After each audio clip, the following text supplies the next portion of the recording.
I don't also like the fact that John is discredited, because it's discredited from like talking points, I believe, that is not to be disrespectful, that may be heard online, because when you actually read John, it's not actually a later gospel. John 5, it's one of my favorite chapters, John 5:2. It says that it describes the pool of Bethesda. It says there in Jerusalem there was a pool of Bethesda, whatever. The temple had been destroyed in 70 AD. It makes no sense for John to write a book and says there in Jerusalem there's a temple. It wasn't written while the temple was being destroyed. It doesn't make sense. It's much later. How do you know that?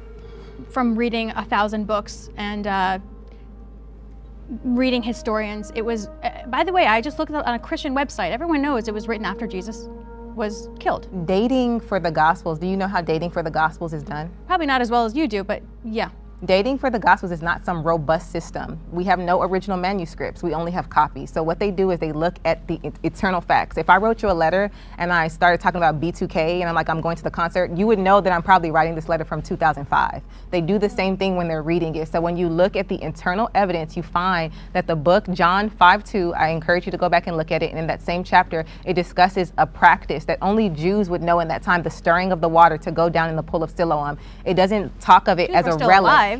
Jews were still alive, So they but would have known that at the time. right, but it talks about it in a present tense. That's the key difference. It's not talking about, there's other parts of the gospel that talks about things in a past tense, solidifying the fact that the temple was destroyed. But that one particular passage makes it seem like the temple is still there.